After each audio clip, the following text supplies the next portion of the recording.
Maybe you are wondering what you can do to make sure that you pass your Spanish class. This lesson will give you some ideas as to what you can do to make sure that you get at least a passing grade. Remember that I told you at one point that I struggled with Spanish?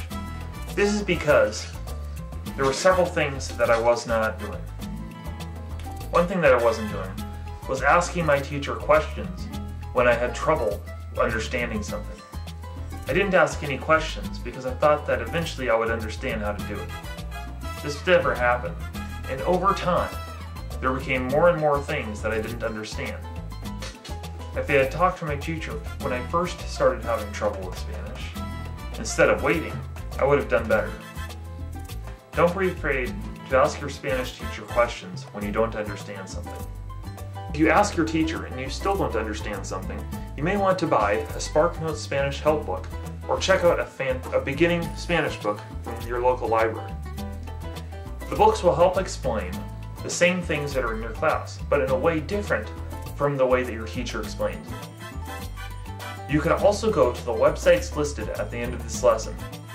They all contain a wealth of valuable information that you can use to help you understand Spanish. The second thing that I wasn't doing was studying. There is no way that you can do well in Spanish without studying. For studying vocabulary, I recommend that you make flashcards for all your vocabulary words and study them regularly. Whenever you are on the bus or before you go to bed at night, review the flashcards. It doesn't take very much time to do, yet it is highly effective. For studying other things in Spanish, I suggest that you look through your Spanish textbook for practice exercises before you take tests. I also suggest that you look through your notes. The third thing that I wasn't doing was turning in all of my homework. That meant that I was losing valuable points each time I forgot to bring in my homework. Just doing all of your homework well and turning it in on time will often make a big difference in your grade. Another thing that you can do to help your grade is to make sure that you participate in class. Most Spanish teachers will take points away from you for not participating. If you be sure to participate as much as you can in every class and turn in all of your homework, you'll have a much easier time understanding Spanish and you will earn a much better grade. Here is a list of possible resources that you could consult for more information on Spanish. If you don't own a copy of this video, write these resources down on a piece of paper. It would be really stupid not to. This is one of the best sites for learning Spanish on the internet. It contains videos teaching basic Spanish phrases and worksheets to help you study for tests. This site was created by the Spanish department at the University of Texas at Austin.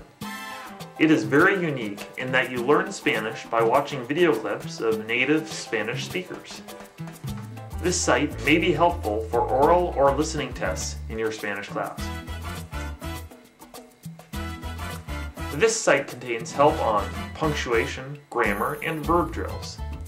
This site is excellent for people who want another explanation for certain Spanish topics. This site is the best Spanish dictionary on the internet. Excellent for help on homework. These are just a few of the great Spanish sites that exist on the internet. Do a Google search to find a site more specific to the topic that you need help with. I hope that this video has been helpful in your understanding of Spanish. If you have any questions or comments, please email me at SpanishWithFidel@gmail.com.